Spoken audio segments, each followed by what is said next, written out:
श्री हरिवल। आप सब लाडली जी की कृपा से वृंदावन पधारे।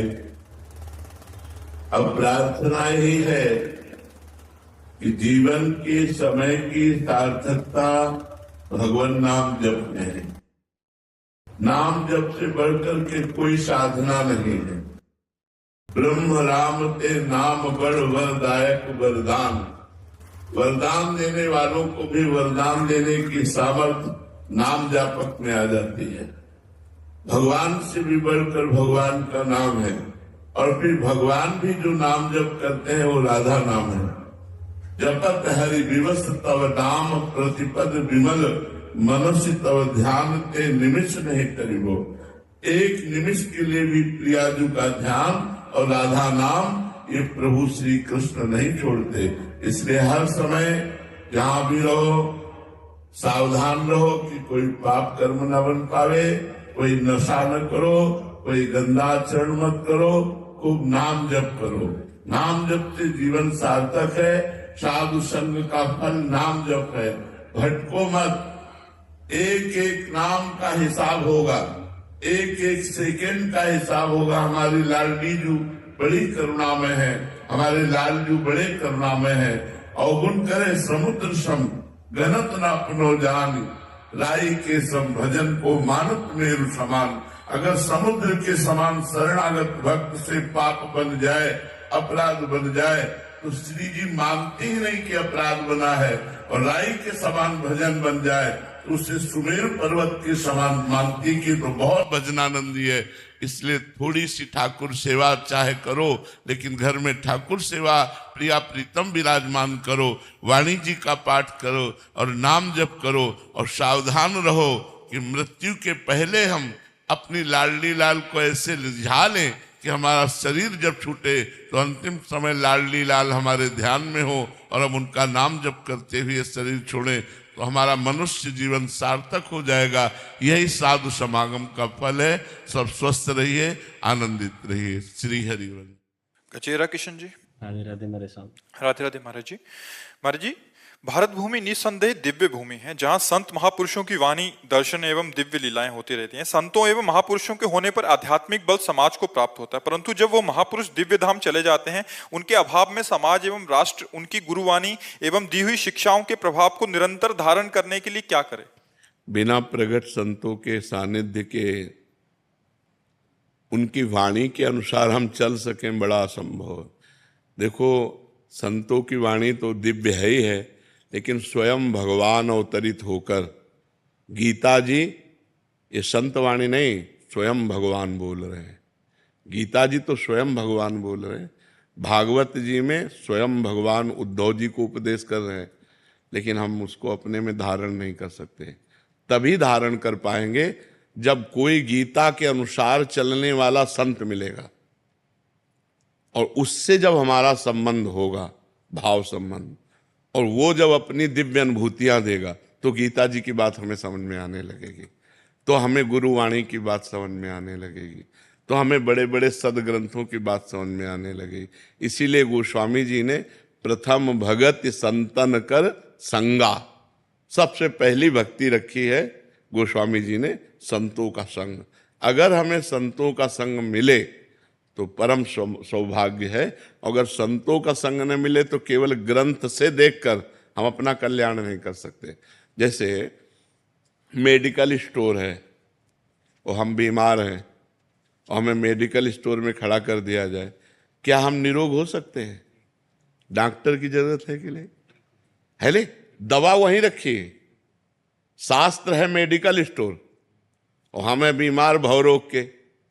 अब हमको शास्त्र रूपी मेडिकल स्टोर से हम निरोग नहीं हो सकते, क्योंकि हमें बीच में वैद्य की जरूरत पड़ेगी, डॉक्टर की जरूरत पड़ेगी। मेडिकल स्टोर में ही दवा रखी। अब वो पहले हमारे रोग को समझे और हमारे अधिकारानुसार वो हमें दवा दे, वो मेडिकल स्टोर से ही देगा। लेकिन अगर डॉक्टर से हम ना मिले तो हम अपनी हानि कर सकते हैं। कोई भी दवा टेस्ट करेंगे तो हम परेशान हो जाएंगे। मेडिकल स्टोर है वो तो बहुत से रोगों की दवा, सब औषधि। तो शास्त्र क्या है? मेडिकल स्टोर है। गुरु क्या है? डॉक्टर है। हम हैं मरीज। तो जब गुरुदेव शोध करके कि देखो, जैसे अभी इससे कहा कि तुम नाम जप करो, कहा ठीक है, ये दवा बताई, सदगुरु वैद्य वचन विश्वासा संयम यह न विषय कयासा। सदगुरु रूपी डॉक्टर की बात मान लो और परहेज करो। जो गंदी बातें हम कहो, गंदी बातें छोड़ो, विषय की आशा को त्यागो, ये परहेज है। दवा खाओ, सदगुरु की आज्ञा का पालन, परहेज, गंदी बातों का त्याग करो, अभी सब ठीक हो जाएगा। तो हम केवल शास्त्र या सदगुरु वाणी से जो लिखित है उससे हमको प्रगट में चाहिए, प्रगट में संत रूपी डॉक्टर चाहिए। वो हमारी नाड़ी पकड़े कि हम किस कोटि के मरीज हैं और उसी कोटि की दवा हमको दे तो हमारा कल्याण हो जाए। भगवान की बड़ी कृपा रहती जब संत जन मिलते हैं। जब द्रवे दीन दयालु राघो तो साधु संगति पाइए। संतों का संग मिलता है। जिस दिन हमारे संत महापुरुष सब जैसे बड़े बड़े अंतर्धान हो गए, अब यत्र तत्र कहीं संत जो स्वयं भगवान में स्थित हैं और भगवान में स्थित करना जानते हैं, अन्य को भी भगवत भाव में स्थित करना जानते, बीच में कोई लेन देन नहीं। अध्यात्म कभी बिकता नहीं और जो बिकता है वो अध्यात्म होता नहीं। केवल भगवान की महिमा सुनो आके फ्री और उसको अपने जीवन में धारण करो। हमारा आपका संबंध है भिक्षा और शिक्षा का। भूख लगे तो हमें 4 रोटी दे दो और तुम हमसे शिक्षा लो। हम बाबा जी हैं, तुम्हारा कल्याण शिक्षा से होगा और हमारा भजन भिक्षा से होगा। बस इतना संबंध है। भिक्षा तय नहीं होती। मन आवे 1 रोटी दे दो, मन आवे 2 रोटी दे दो, मन आवे भरपेट दे दो। तो अगर हमें संत मिल जाएं तो हमारा कल्याण हो जाए। अगर संत तो केवल वेश मात्र से बात नहीं बनेगी, वेश मात्र से बात नहीं बनेगी। सोने का पानी फेरा हो और आप कलश पीतल का लेके जाओ तो स्वर्णकार की नजर में पीतल के पैसा मिलेंगे, सोने के नहीं मिलेंगे। समझ रहे ला? जिस समय वो जहां देखा कसौटी में कस के तो पीतल है ओरिजिनल। भगवान के मार्ग में चलने वाला शुद्ध संत मिल जाए तो हमारा कल्याण हो जाएगा। तो शास्त्रों की जो बातें हैं वो हम पे हावी हो जाएंगी और हमसे बुरे आचरण होने ही नहीं पाएंगे। हर समय दिमाग में यार बाबा ने कहा है, ऐसा नहीं होना। वो बाबा सामने दिखाई देंगे और वो बात सामने दिखाई देगी और आपके आचरण बदलना शुरू हो जाएंगे। तो हम ये कहते कि जैसे जैसे कलयुग आएगा वैसे वैसे एक घाटा हो जाएगा, संत मिलना मुश्किल हो जाएंगे। संतों का अभी बहुत घाटा है, संत मिलना बहुत घाटे का सौदा है। हमारे बड़े बड़े संत अंतर्ध्यान हो गए ब्रज में, जो रात दिन भजन करने वाले, किसी से कोई मतलब नहीं रहने वाले, अंतर्ध्यान हो गए। बड़े बड़े जो जैसे श्री स्वामी राम सुखदास जी, निष्काम संत, लाखों लोगों को गीता जी का निष्काम भाव से, केवल निष्काम धर्म भगवान का। तो ऐसे संत अंतर्ध्यान हो गए। अब बड़ा घाटा है अपने को, हम भारतवासियों को बहुत घाटा है। जब बड़े बड़े संत अंतर्ध्यान हो गए तो फिर हम किससे सच्चा ज्ञान प्राप्त कर पाए? देखो पुराने ऋषि परंपरा को देखो, ऋषियों के पास गृहस्थ जाते थे, कुछ फल फूल दूर्वांकुर अर्पित किए और वो उपदेश किए और उनका कल्याण हुआ। कहीं तय या बेचना या खरीदना, तो ये खरीद बेच वाला अध्यात्म नहीं होता, अध्यात्म शुद्ध होता है। तो भगवान की कृपा से अभी कुछ संत भगवान भारत में ऐसे हैं निष्काम, निष्काम, जिनकी फिर आगे चल करके और घाटा हो जाएगा। जैसे पहले जो सुविधा थी, उड़िया बाबा, हरि बाबा, बड़े बड़े सिद्ध महापुरुष, वो अब घाटा हो गया। अभी जो 2, 4, 10, 15 जो भी ऐसे अंगुलियों में गिने जा सकते हैं, ऐसा नहीं कि भीड़ मिले, अंगुलियों में गिने जा सकते हैं, वो आगे चलकर वो भी घाटा हो जाएगा, घाटा हो जाएगा। तो बहुत भगवान की विशेष कृपा है अभी कि अभी भजन करने का अवसर दिया है भगवान ने, भजन कर लो, नहीं तो कलयुग का इतना प्रचंड तांडव अब देखो बढ़ने लगा है। मतलब जहां सुरक्षा थी वहां शोषण वृत्ति आने लगी है, पति पत्नी के संबंधों में बहुत ही विकार आ गए हैं, पुत्र माता पिता इनके संबंधों में विकार आ गए हैं, गुरु शिष्य इनके संबंधों में विकार आ गए। कलयुग का प्रभाव बढ़ रहा है ना, बर्दाश्त नहीं आता। हाँ, तो ये आगे चलकर और होगा। तो भजन कहाँ होगा, धर्म कहाँ होगा? धर्म तो बर्दाश्त करने से होता है, जो सहनशील होता है तभी धर्म में चल पाता है। कोटक जी मुंबई से। महाराज जी, इनके रहे हैं कि सत्संग से विवेक तो होता है महाराज जी, मगर वो हमेशा व्यवहार में उतर नहीं पाता, मोह क्योंकि मतलब बल बच्चों नहीं, में। हमारी बात समझो। जैसे हमको ये विवेक तो अभी नहीं हुआ, जानकारी, जैसे हमें जानकारी हुई कि ये गलत आचरण नहीं करना चाहिए, पर मन हमको विवश करके वो गलत आचरण करा दिया। और जैसे मुझे जानकारी कि अच्छा आचरण करना चाहिए, पर मन निराश होकर के वो नहीं करा रहा, इसमें हमारे पास भजन बल नहीं है, अध्यात्म बल नहीं है। अध्यात्म बल है तो जहां लगाना इंद्रिय मन को वहीं लगा दिया, जहां हटाना वहां से हटा दिया। तो जानकारी तो है, लेकिन जानकारी का प्रयोग नहीं है। वो प्रयोग तभी हो सकता है जब हमारे पास नाम रूपी बल होगा। नाम जप तो महाराज बहुत कर रहे हैं। अब आपका शब्द ही बता रहा है कि आप नाम जप नहीं करती। बहुत नाम जप करने वाला कैसे बोल सकता है बहुत नाम जप करते हैं? ये बोल कैसे सकता है?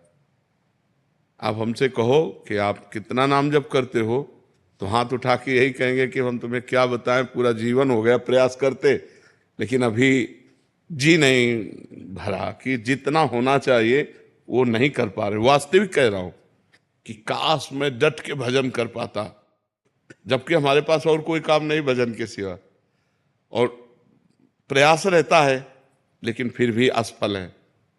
हम ये नहीं कह सकते कि हम बहुत भजन करते हैं, वो शब्द नहीं बोल पाएंगे बहुत। वैसे भी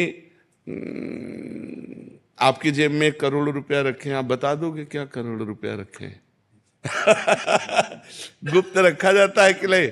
ऐसे ही ये भजन का है। बड़े बड़े भजनानंदी ऐसे करते हैं, हम अधम जीव, हम नीच जीव, कहाँ हमसे भजन होता है। आप कहते हो भजन तो बहुत होता है, फिर परेशानी क्या है? जो जानकारी हमको है कि नहीं करना, वो नहीं करना। जो जानकारी करना है कि करना है, वो करना। क्यों? क्योंकि भजन है। भजन नहीं है तो फिर ये बात आएगी। ईमानदारी से भजन करो, जैसे हम कह रहे हैं, लिखो दिमाग में राधा राधा, सुनो कान से राधा राधा, और बोलो हृदय से राधा राधा, सब ठीक हो जाएगा। करके तो देखो। अब ऐसे कह दे कि हमने तो बहुत भजन कर लिया, तो तुम उनसे बात करो जो भजन नहीं करते, पूरा जीवन भजन में दिए हुए हैं। शुरू तो तुम करो भजन, ईमानदारी से सही भजन करो। अभी पीछे बैच में कहा कि आप घड़े में 5 छेद कर दो और एक एक चुल्लू जल डालते रहो, कभी भरेगा? तो पहले छेद बंद करो और एक एक बूंद डालते रहो, घड़ा भर जाएगा। पहले उन छेदों को बंद करो जो हमारे भजन को छीण करते हैं, और ईमानदारी से भजन करो। फिर आप भी देखो, बोलोगी कि नहीं भजन परमानंदमय है। जो घोर हिंसक स्वभाव के थे और राम नहीं बोल पाते थे, वो जब मरा हुए तो रामायण की रचना कर दी, इतिहास की रचना कर दी, जो आज हमारे भारत में सम्माननीय इतिहास है। तो आप विचार करो, हम कहते हैं बहुत भजन करते हैं, कुछ ऐसा नहीं होता, तो वो बात तुम्हारी हम कैसे मान ले जब हम भी भजन करते हैं और ऐसा होता है? कोई चिंता नहीं, बेपरवाह, न मृत्यु की चिंता, न दर्द की चिंता, न कोई भय। तो हमारा प्रतिपल आनंद में बीतता है। किससे? नाम से, भगवान के भजन से। ये हम प्रमाण तुम्हें खुद इसलिए देते हैं कि अब जैसे आपने कह दिया और 4 लोगों ने सुना कि हम बहुत भजन करते हैं, लेकिन ऐसा नहीं। हम ये नहीं कह सकते कि बहुत भजन करते हैं लेकिन करते हैं और उसका परिणाम तुमको हम दिखाई देते हैं। नहीं, भजन व्यर्थ नहीं जा सकता, भजन व्यर्थ नहीं। हाँ, ये जरूर है कि बहुत जन्मों के हमारे पुराने संस्कार हैं, पाप है, तो अब हम थोड़ा भजन करना शुरू किया और वो हमको घसीटते हैं माया की तरफ। अब हम और भजन बढ़ावें और भजन बढ़ावें, धीरे धीरे ऐसा होगा कि वो घसीट के हमारे पास आ जाएंगे। हाँ, निराश नहीं होना। बहुत जन्मों का बिगड़ेल मन है तो हमें निराश नहीं होना, पर हमको भगवान के नाम की अश्रद्धा वाली भी बात नहीं कहनी। यार हम बहुत नाम जप करते हैं, ऐसा ऐसा नहीं, ऐसा नहीं, ऐसा बोलने से नाम की महिमा पर वो अंगुली उठती है, और वो हम उठने नहीं देंगे क्योंकि हम स्वयं आपके सामने बैठे हैं। उसके प्रमाण हैं कि हर कष्ट, हर परिस्थिति, हर व्यवस्था भगवान सब व्यवस्था करते। किसी महीने में ऐसा नहीं होता कि यार बिजली का बिल नहीं भरने को हुआ, यार ऐसा नहीं, सब व्यवस्था भगवान करते।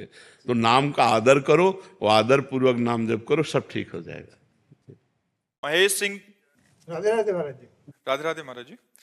महाराज जी, ईश्वर का स्वरूप क्या है? वो साकार है या निराकार? वो पहली सृष्टि बात से तो अलग है या सृष्टि ही ईश्वर? अनिर्वचनीय स्वरूपम, पहला उत्तर है अनिर्वचनीय स्वरूपम।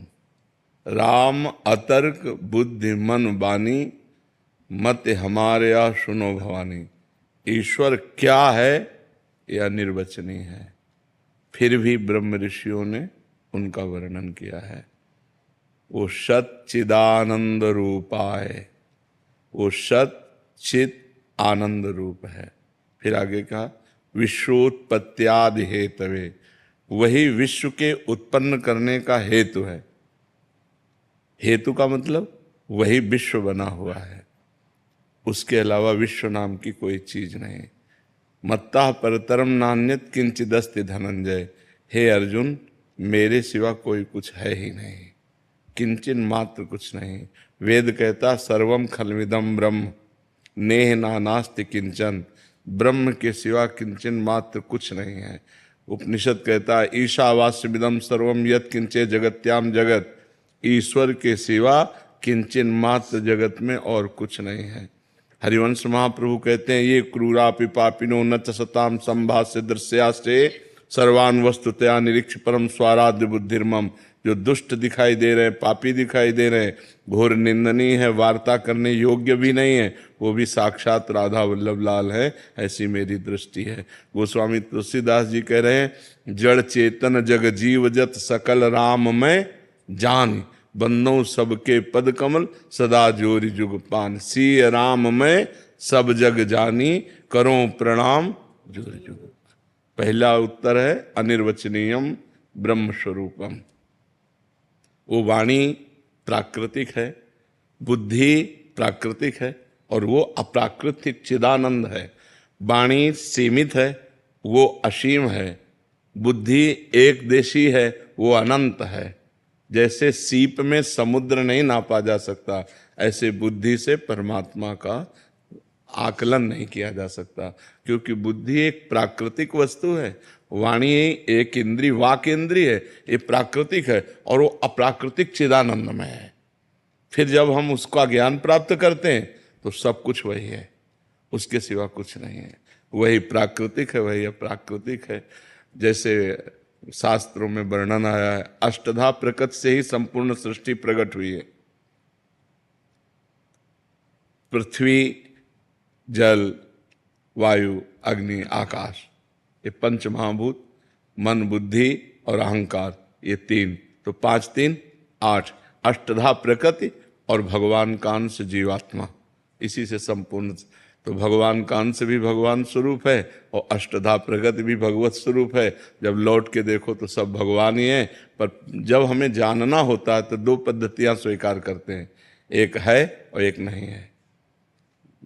उपनिषदों में, शास्त्रों में वर्णन आया, जैसे ब्रह्म सत्यम जगन मिथ्या, ये सिद्धांत से चलते हैं, और जब पहुंच जाते हैं तो वहां से देखते हैं तो सर्वम खलमिदम ब्रह्म, कुछ मिथ्या नहीं, सब वही परमात्मा बना हुआ है, दूसरा कोई नहीं।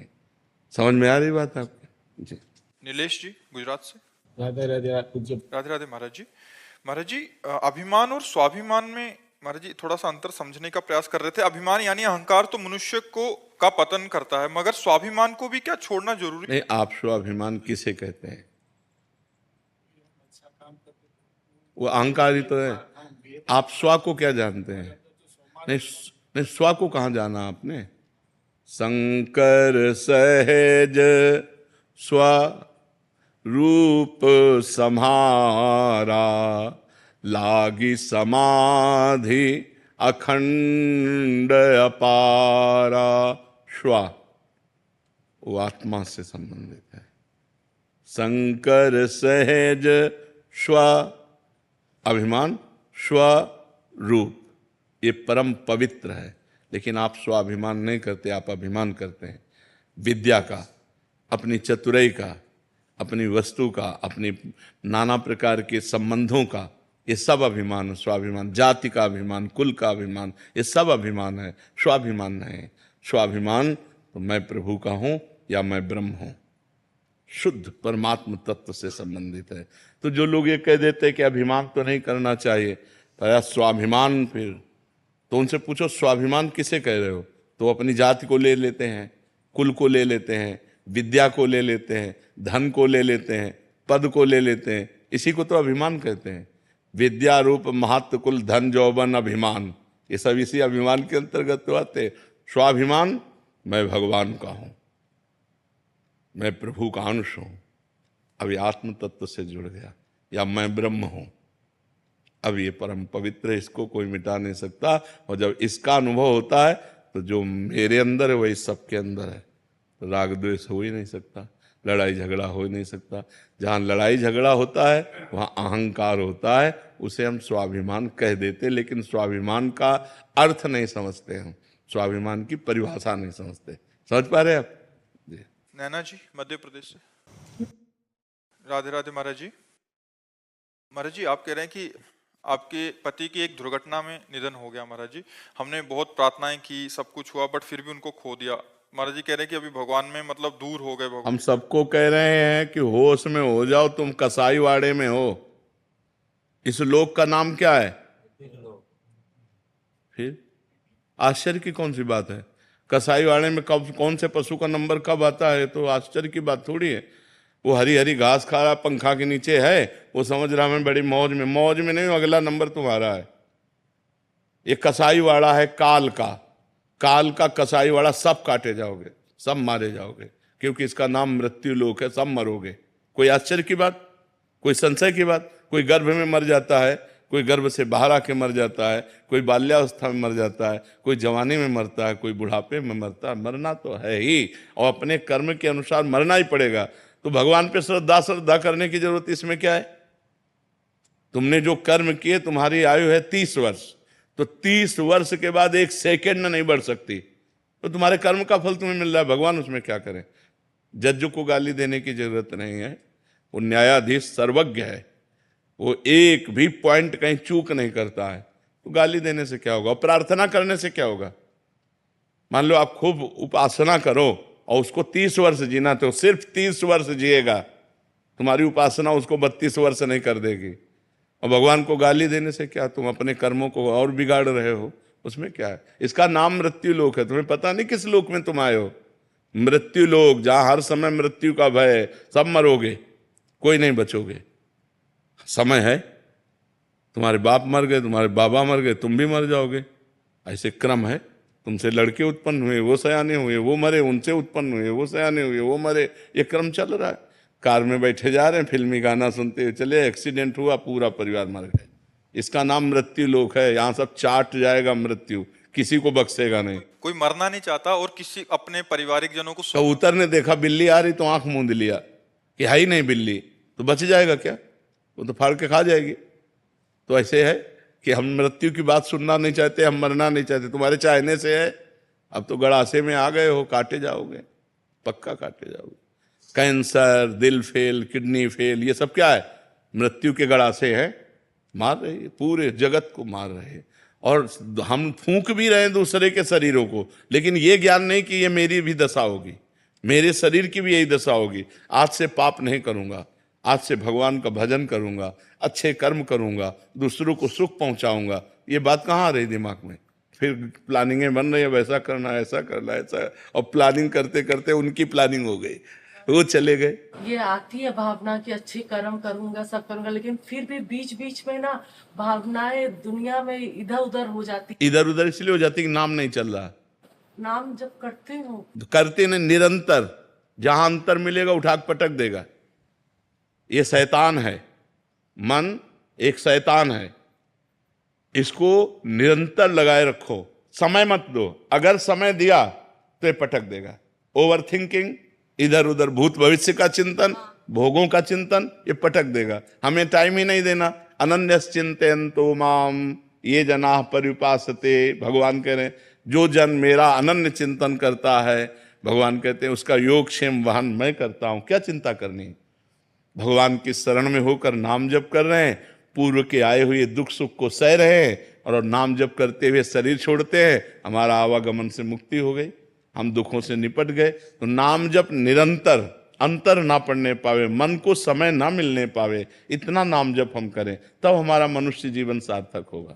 महाराज जी, जो मृत्यु वाला प्रसंग चल रहा था, तो महाराज जी इस दशा में हम कैसे फिर अपने आप को संभाल पाएंगे? नाम जप, केवल नाम जप, केवल नाम जप। आप देखो तो हम भगवान के नाम के बल से हैं, उसी की गर्जना की हम तुम्हें बता रहे, भगवान के नाम के बल से है।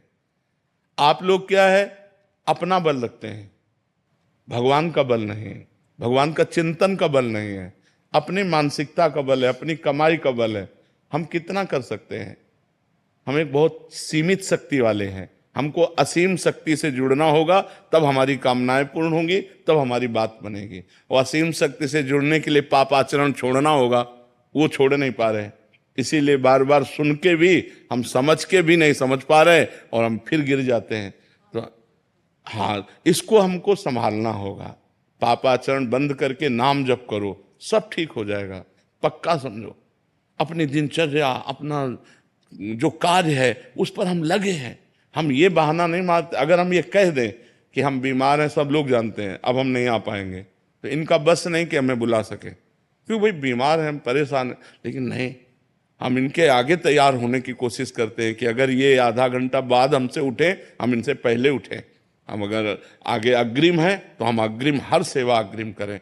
तो अपने लोग निराश हो जाते हैं, हताश हो जाते हैं, उदास हो जाते हैं। नहीं, नाम बल नहीं है इसलिए हम हताश, निराश, उदास हो जाते हैं। नाम बल हो तो रौंदते चले जाओगे, आप हर परिस्थिति को रौंद दोगे। आप देखो तो, नाम जप करके देखो तो, खूब अधिक से अधिक नाम जप करो, फिर आप देखो आपके अंदर कैसा उत्साह आता है, कैसा आनंद आता है, कैसे विचार आते हैं। देखो, आप सब ठीक हो लेकिन आपके विचार ठीक नहीं तो आप जलोगे। आपके पास खाने पीने, पहनने ओढ़ने की कोई कमी नहीं, लेकिन आगामी इतनी बड़ी कामना हो गई है कि आप उस पे जलोगे। आपका सब ठीक है लेकिन निगेटिव विचार है तो आप जलोगे। यही चीजें तो अपने अंदर खोजो। निगेटिव विचार, अधिक से अधिक बड़ी कामना, हम जितने पे उतने में संतोष नहीं, बड़ी कामना वो हमें जला रही है। फालतू के विचार जला रहे हैं, फालतू के राग द्वेष के विचार जला रहे हैं। इन्हीं को तो नष्ट करने के लिए अध्यात्म है। इन्हीं विचारों को हम शुद्ध कर लिया, पॉजिटिव विचार कर लिए और संतोष कर लिया, 4 रोटी है, हमारा काम चल जाएगा। देने वाले को जब इच्छा होगी तो 8 कर देगा। हम क्यों चाहें? 4 दिया है, 4 में हम संतोष करते हैं, अभी आनंद आ जाएगा। लेकिन हमारे पास 8 हैं पर हमें 16 चाहिए। अब 8 में हम संतोष ना करके, 8 का स्वाद ना लेके 16 की चिंता में जल रहे, तो अब इसका क्या होगा? ओवर थिंकिंग का क्या है? और सब ओवर थिंकिंग में है। आप देख लो, सब इसी विचार में है। जितनी परिस्थिति उसमें आनंदित नहीं है, वो बड़ी परिस्थिति चाहिए। अब वो बड़ी परिस्थिति प्राप्त होने के लिए बड़ा तप चाहिए, भजन चाहिए, सेवन चाहिए। आज वो पाप कर रहा है लेकिन कल उसने पुण्य किया था, इसीलिए पाप करते हुए आज सुखी दिखाई दे रहा है। लेकिन जब इसके पाप का फल आएगा तो मिटिया मेट हो जाएगा। आज आप धर्म से चल रहे हो लेकिन आज दुखी हो, क्योंकि आपका पाप कर्म का परिणाम चल रहा है। जब आपका ये धर्म का फल आएगा तो आप सुखी हो जाओगे। ये बातें समझना चाहिए। मोहित अहिलवालिया जी, राधे राधे। महाराज जी आपके चरणों में कोटि कोटि प्रणाम। महाराज जी, जब इंसान का जन्म होता है उसी समय तय हो जाता है कि कब ये व्यक्ति अच्छे कर्म करेगा, कब बुरे। नहीं क्या नहीं नाम नहीं जप- नहीं नहीं, गलत गलत गलत गलत, तुम्हारा गलत चिंतन है। मनुष्य जब जन्म लेता है उसके पहले 2 कर्मों से उसके शरीर की रचना होती है, पाप कर्म और पुण्य कर्म से। कई बार एकांतिक में बताया है, केवल पाप कर्म से यातना देह मिलता है जो नरक में मिलता है, नरक लोक में। केवल पुण्य कर्म से देव शरीर मिलता है जो स्वर्ग लोक में है। पाप और पुण्य दोनों को मिश्रित करके मनुष्य लोक में जन्म मिलता है। उसका परिणाम होता है समय पर सुख मिलना या दुख मिलना। समय समय पर सुख दुख अनचाहे ढंग से वो अपने आप आएगा। अब पाप कर्म करना और पुण्य कर्म करना, इसकी छूट है तुम्हारे ऊपर। अब तुम प्रारब्ध से प्रेरित होकर पाप कर्म नहीं करोगे, वासना से प्रेरित होकर पाप कर्म करोगे। अब चाहे उपासना कर लो, चाहे वासना से प्रेरित होकर पाप कर्म कर लो, ये तुम्हारे को छूट दी गई है। लेकिन इस शरीर की रचना 2 कर्मों से हुई है, उसका भोग पूरे जीवन भोगना पड़ेगा। जैसे हम उपासना कर रहे हैं, लेकिन हमारा कोई कर्म बिगड़ा रहा तो दोनों किडनी फेल है। तो अब ये शरीर का कर्म है। पूर्व जन्म के शरीर में जो हमने पाप कर्म किए, उससे इस शरीर का निर्माण हुआ, और इस शरीर के माता के गर्भ से ही किडनी में दोष था, वो जो पॉलिसिस्ट किडनी कहते हैं वो ऐसे। तो समझ पा रहे हैं आप ना, हमें कर्म करने के लिए स्वतंत्रता है। हम पाप कर्म कर सकते हैं या पुण्य कर्म कर सकते हैं, वो प्रारब्ध से नहीं प्रेरित है, वो पहले से निश्चय नहीं है। पहले से निश्चय सुख और दुख, पाप का फल दुख और पुण्य का फल सुख। आप समझ रहे? नहीं तो जैसे पाप का फल दुख है, तो वर्तमान में पाप कर रहा है लेकिन वो सुखी है, क्योंकि उसके पूर्व पुण्य का फल उसको मिल रहा है। वर्तमान में कोई पुण्यात्मा धर्मात्मा है लेकिन वो दुख भोग रहा है, क्योंकि उसके पूर्व के पाप का फल उसे भोगने को मिल रहा है। समझ पा रहे हैं आप? महाराज जी, इनका था कि नाम जप से भाग्य में लिखे बुरे कर्म टल सकते हैं। हाँ, बिल्कुल टल सकते हैं। अगर हम पर उसका हिसाब है, अगर 1 किलो हमारा पाप कर्म है, उदाहरण में बता रहे हैं, और 25 ग्राम हमारा नाम जप है, तो क्या होगा? कुछ नहीं हो पाएगा। जब 1 किलो के ऊपर नाम जप पहुंचे तब 1 किलो को रद्द करेगा। तो ऐसे अनंत जन्मों के हमारे पाप हैं, तो हमें डट के नाम जप करना चाहिए। जितना हम नाम जप करेंगे उतने ही हमारे पाप क्षीण होते जाएंगे और हमारे अंदर प्रसन्नता, आनंद, सुख ऐसी वृद्धि होती जाएगी। समझ पा रहे आप? अखिलेश मिश्रा जी।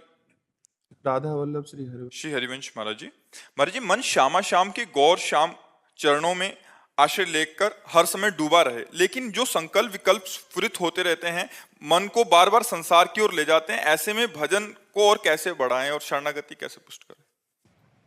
अपना क्यों मान रहे हो? अपनापन हटा दो। इनका मन चंचल है, आपको कोई परेशानी है? कोई परेशानी नहीं। तो जब आपने तन, मन, प्राण, बुद्धि, अहंकार, यही तो शरणागति में समर्पण किए जाते हैं, तो हमने दे दिया भगवान को। इनका अपना मानने से ही मलिनता बनी हुई है, अपना मानने से ही अपने को कष्ट है। पूर्ण बेपरवाह हो जाओ। ऐ मन, तुम्हें जहां जाना है जाओ, राधा राधा राधा, तुम्हें जो करना है करो। अब हमने भगवान के हवाले तुम्हें कर दिया। जब हम पूरा मकान दे देते हैं तो सब कुछ, कूड़ा करकट, खिड़की, छिपकली, जाला, सब उसके नाम हो जाता है जिसको दे देते हैं। अब उसको क्या सफाई करनी है, क्या अनुकूलता में, वो देखे। उसको अपने मकान में अनुकूलता क्या करनी। अब हमने अपना सर्वस्व भगवान को अर्पित कर दिया। अर्पण करने के बाद हमारा एक ही कर्तव्य है, मामुनिष्मद युद्ध चय।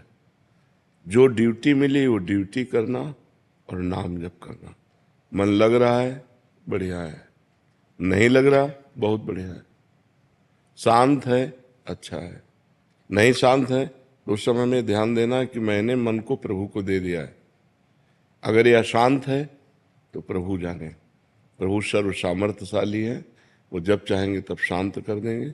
मेरा मन अब नहीं है, ये मन प्रभु को दे दिया। मेरी इंद्रियां अब नहीं है, ये प्रभु को दे दिया। मेरा अहंकार प्रभु को समर्पित है। निर्भय, निश्चिंत, निशोक और विपरीत भावना का त्याग और परीक्षा न करना, ये लक्षण शरणागति के होते हैं। मेरे में तो सद्गुण नहीं है जो संतों में होने चाहिए, तो मैं शरणागत कैसा? अब मैं प्रभु का हूं। अगर वो मुझे दुर्गुणी बनाकर रखना चाहते हैं तो मैं सद्गुणी बनना नहीं चाहता। राजी रहो आप, देखो करके एकदम मस्ती आ जाएगी। जिसमें आप राजी हो उसमें मैं राजी हूं। मुझे न नर्क चाहिए न स्वर्ग चाहिए, आपकी प्रसन्नता चाहिए। जेहि विधि प्रभु प्रसन्न मन होई, करुणा सागर कीजे सोई। जिस तरह से आपको सुख मिले, मुझे बुरे आचरणों में संलग्न देखकर आपको सुख मिलता है, सदैव बनाए रखो। अगर आपको नहीं तो आप सर्व सामर्थ्यशाली हो। ये जितने बुरे आचरण आए हैं सब आपकी माया से प्रेरित होकर आए हैं, और जितने सद्गुण आते हैं वो आपकी कृपा से आते हैं। मैं आपके सहारे हूँ, आपके भरोसे हूँ। मेरे बनाए न बनेगी, मैं चाहे जितना उपाय करूँ ये मेरे बस में नहीं होने वाले। अपने में असमर्थता और प्रभु की कृपा का दृढ़ भरोसा, और अपने प्रयत्न में कमी नहीं। तीन बातें। पहली बात है मैं असमर्थ हूं। दूसरी बात, जितना मेरे में सामर्थ्य है वो पूरा प्रयास कर रहा हूं। तीसरी बात, कृपा का दृढ़ भरोसा, मेरा कल्याण, मेरा मंगल, मुझे भगवत प्राप्ति इसी जन्म में होगी, क्योंकि मैं प्रभु की शरण में हूं। और मैं मनमानी शरण में नहीं हूं, गुरु कृपा से शरण में हूं। उसके साक्षी हैं गुरुदेव, जिन्होंने मुझे प्रभु की शरण में किया। तो अब शरणागत का पूर्ण भार प्रभु के ऊपर होता है, वो स्वयं सब ठीक कर देते हैं। मत चित्ता सर्वदुर्गाणि मत प्रसादात तरिष्यति। जिसने मेरे को चित्त दे दिया, मैं सारे उसके दुर्गुणों का नाश कर देता हूँ। शांत हो जाओ।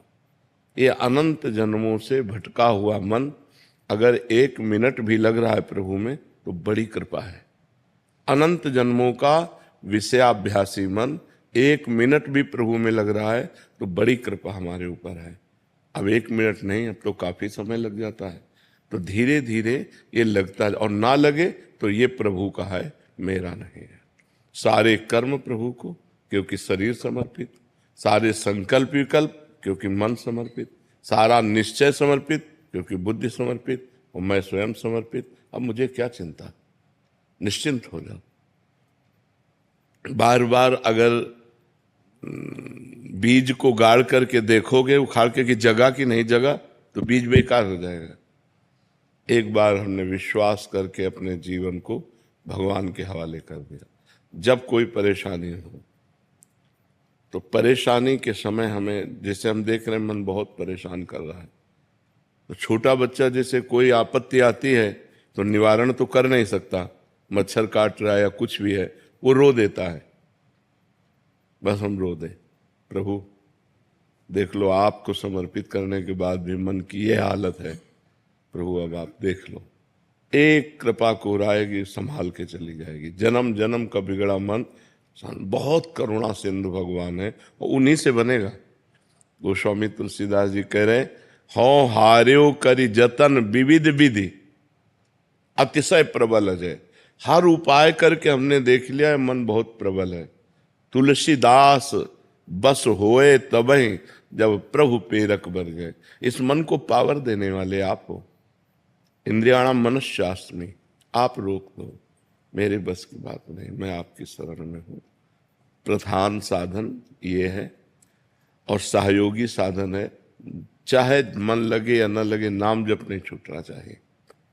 महामनुष्य भगवान से एक ही बात मांगनी चाहिए, धन देव या ना देव, सुख देव ना देव, हमारी इच्छा पूर्ति करो ना करो, एक बात कर दो, आपको भूलू नहीं। बिसरी हो ना बिसारी हो, यही दान मुहि देव, श्री हरिवंश के लाड़िले मुहि अपनी कर लो। मैं आपकी स्मृति में डूबा रहा हूं, आपके भजन में डूबा रहा हूं, इतनी सामर्थ्य दे दो। अब मन भजन में डूब रहा है तो शरीर के दुख सुख की परवाह क्या, और यहाँ की संपत्ति का कोई महत्व नहीं है।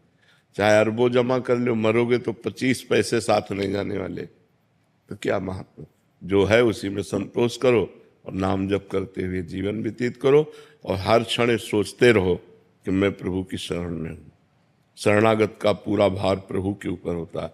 अपनी चिंता करना मेरा कलंक है शरणागति में, भगवत चिंतन करना हमारा कर्तव्य है। अब हमारी चिंता भगवान करेंगे, क्योंकि मैंने भगवान को अपने आप को समर्पित कर दिया। इसके साक्षी गुरुदेव हैं। गुरुदेव ने मुझे शरणागत किया। इसके जैसे ब्याह होता है ना तो पंडित पाणी ग्रहण करवाता है, ऐसे आपका कर कमल श्री जी के कर कमल में, श्री जी का आपके, ये गुरुदेव ने कराया है, हाथ पकड़ाया है। मंत्र देने का मतलब क्या है? उनकी शरण में कर देना। जब गुरुदेव ने कर दिया तो बेपरवाह हो गए, उसके साक्षी गुरुदेव हैं। मैं आपकी शरण में हूँ, आपकी सारी जिम्मेवारी है। जो हमको सामर्थ्य दिए उतना हम भजन कर रहे हैं, उतना हम रोक रहे हैं, जो नहीं रुक रहा था। ऐसे अभी आनंद आने लगेगा। निर्भय हो जाओ, निश्चिंत हो जाओ।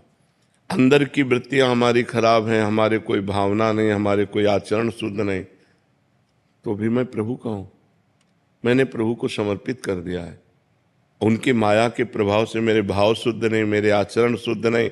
अब ये वो देखें, माया को प्रबल करते हैं कि भक्ति को प्रबल करते हैं। ये बात शरणागति में अंदर बैठा लेनी, सब ठीक हो जाएगा।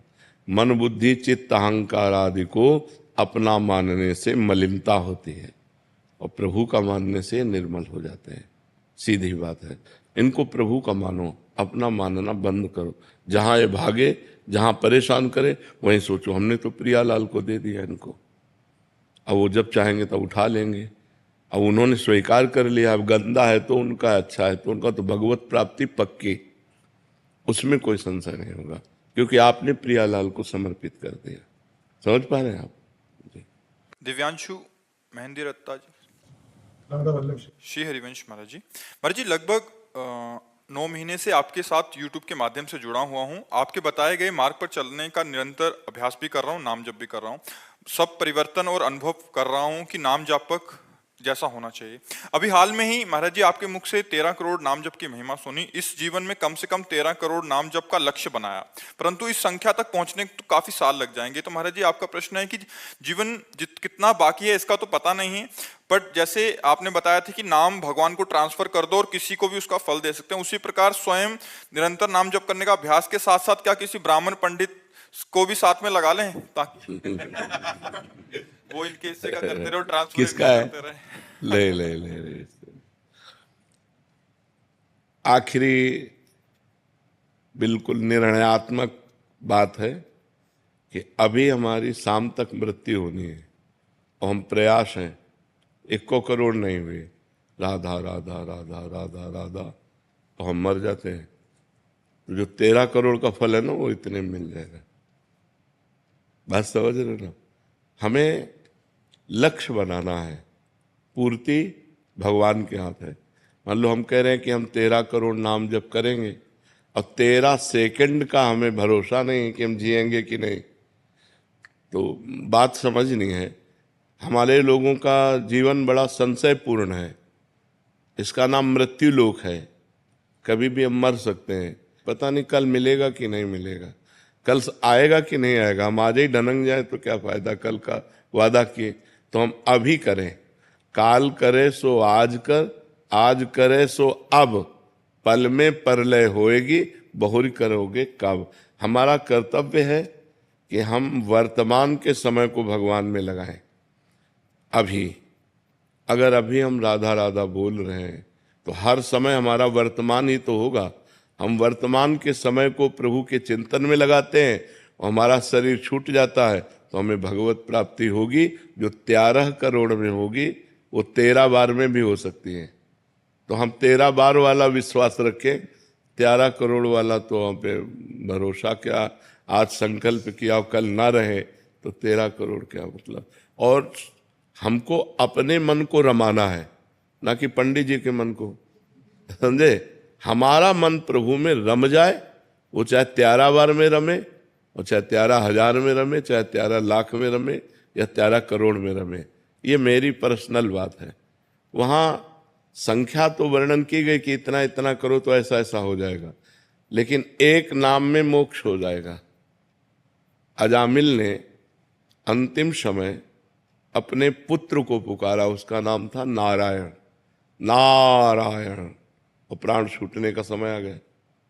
भगवान के पार्षद आ गए, यमदूतों की पास काट दी और बड़ा शास्त्रार्थ हुआ, और भगवान के पार्षद परम धाम ले गए उनको। एक नाम ने काम कर दिया कि नहीं कर दिया। तो अब वो अंतिम समय कब है मुझे पता नहीं, इसलिए मैं हर समय नाम जप करूं। वो 13 करोड़ तक पहुंचे, वो 13,000 तक पहुंचे, या 13 तक पहुंचे, आपको भगवत प्राप्ति निश्चित होगी। बात समझ रहे ना? हाँ, पंडित से कराने की जरूरत नहीं है। देवेंद्र जी गंगानगर से। राधे राधे। राधे राधे महाराज जी। महाराज जी, लोग सत्य मार्ग पर चलने व बोलने पर समाज व रिश्तेदार सत्य का साथ न देकर गलत का साथ देते हैं। हमें सत्य पर चलने वालों को तुच्छ समझकर समाज से अलग व विरोध करते हैं। ऐसा क्यों महसूस करवाते हैं कि सत्य बोलना गलत है, गलत को ही प्राथमिकता देते हैं महाराज जी? ये सब ब्रह्मा जी के 4 पुत्र हैं, सतयुग, त्रेता, द्वापर, कलयुग। सतयुग से कहा बेटा हमने नरक का निर्माण किया है, ध्यान देना। तो सतयुग ने कहा हमारे राज्य में कोई नरक नहीं जाएगा। त्रेता से कहा तो उनका हम बड़े भैया का अनुसरण करेंगे, सतयुग का। द्वापर से कहा, उन्होंने कहा विचार करेंगे कि आपकी आज्ञा का पालन करें। कलयुग से कहा तो कलयुग ने कहा जैसे बड़े भैया ने कहा हमारे राज्य में कोई नरक नहीं जाएगा, ऐसे वादा करते हैं हमारे राज्य में कोई स्वर्ग नहीं जाएगा, सीधे नरक हाउसफुल करेंगे, इसीलिए कोई साथ नहीं देता कलयुग में। बात समझ रहे हो ना? अगर आप सत्य से चलोगे तो आपको विरोध करने वाले मिलेंगे, शाबाश कहने वाले नहीं मिलेंगे। आपको नीचे गिराने वाले मिलेंगे, लेकिन आपको ये नहीं कहेंगे वाह धन्य है यार तुम हमारे कुल में पैदा हुए, सत्य पर चलने, धन्य है तुम हमारे मित्र हो, सत्य पर चल रहे हो, हमारे गांव के हो, सत्य पर चल रहे हो, बहुत सुंदर। अगर तुम किसी की जरूरत पर 500 रुपया दे दोगे तो तुम्हें बेवकूफ समझेगा, भोला है। आप जानबूझ करके उसका हित कर रहे हो, वो आपकी बेइज्जती करेगा। ये कलयुग का स्वभाव है, ये कलयुग का प्रभाव है। कोई किसी का हित नहीं करता। आप अपने को सत्य मार्ग में चलाइए, सिर्फ भगवान आपका साथ देंगे, इंसान आपका साथ नहीं दे सकता, क्योंकि इंसान कलयुग से प्रभावित है। और जो धर्म से चलने वाले हैं वो आपको बहुत प्यार करेंगे। देखो आप लोग कहीं ना कहीं धर्म का आश्रय लें तो आप हमें प्यार कर रहे हैं कि नहीं? हाँ, तो ऐसा नहीं है कि कोई प्यार नहीं करेगा, नहीं कोई करेगा, वो भगवान करेंगे। और जब भगवान की कृपा आपके ऊपर होगी तो फिर सब प्यार करेंगे। जहां पर कृपा राम की हुई ता पर कृपा करे सब कोई। हाँ, तो भगवान से प्यार चाहो, कोई इंसान तुम्हारा सपोर्ट करे, मुझे लगता है ऐसा बड़ा मुश्किल है, बड़ा मुश्किल है बच्चा। इसलिए धर्म से चलो, किसी इंसान के सपोर्ट या उससे हम धर्म अपना नहीं छोड़ेंगे। फिर माता पिता को तकलीफ होती है गुरुदेव, तो बुरा करना, हमने सत्य के मार्ग पे चल के सही किया जी। तो माता पिता को, वो गलत लोग होते हैं कुछ गांव में, वो कहते हैं कि आपके लड़के ने देखो ऐसे। किसी की नहीं, किसी की भी बात नहीं माननी। सत्य के लिए सबका त्याग करना है। अगर माता पिता भी सत्य से विचलित हैं तो जाके प्रिय न राम वैदेही तजिए ताहि कोटि बैरी सम जद्यप परम। सत्य का मार्ग अकेला होता है। सत्य के मार्ग पे प्रहलाद जी चले तो हिरण्यकश्यप पिता है, विरोधी हो गया ना। सत्य के मार्ग पे चले तो कैकेयी जी विरोधी हो गई ना। राम जी को 14 वर्ष का वनवास और भगवान के सत्य के मार्ग पे चले तो बलि जी के गुरु ही विरोधी हो गए। बलि जी जब 3 पग पृथ्वी दान करना चाहे तो शुक्राचार्य जी मना कर। सत्य के मार्ग पे चलने में गोपियों के पति विरोधी हो गए। तजो पिता प्रहलाद विभीषण बंधु भरत महातारी गुरु बलि तजो कंत ब्रज बनितन भे मुद मंगलकारी। सब मंगल करने वाले बन गए, इसलिए ऐसा नहीं। फिर गुरुदेव मन में शंका होती है कि हम माता पिता को कैसे खुश रख। नहीं, कोई खुश हो या ना हो, सत्य अगर सही ढंग से चल रहे हो तो पूरे विश्व को खुश करने की सामर्थ्य आ जाएगी। थोड़ी देर के लिए वह संतुष्ट होंगे, उनका भी कल्याण हो जाएगा। असत्य पे चलने से उनका भी पतन हो जाएगा और सत्य से चलने से उनका भी मंगल हो। आज वो खुश नहीं, लेकिन उनका परिणाम बहुत अच्छा मिलेगा, क्योंकि आप उनकी संतान हो। यदि नाम जप करते हो, धर्म से चलते हो, कोई पाप कर्म नहीं करते, तो तुम अपने माता पिता का भी कल्याण कर दोगे। वर्तमान में वो गाली देंगे, लेकिन अंत में उनका कल्याण होगा। और अगर अभी गलत चलोगे तो वर्तमान में भले रुपया लेके उनको दे जाके, लेकिन वो भी नरक जाएंगे और आप भी नरक जाओगे। तो हमें चाहिए सत्य पे चलना, कुछ भी हो जाए।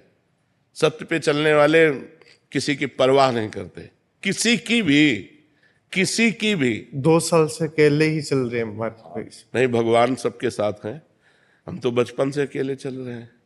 विचार करो, 11 वर्ष की अवस्था से भागे थे इस सत्य के मार्ग में, तो भगवान निर्वाह करके अब 55-56 की जो भी अवस्था है निर्वाह कर दिया। बहुत बड़ी जिंदगी निर्वाह कर दी, भगवान निर्वाह करते हैं।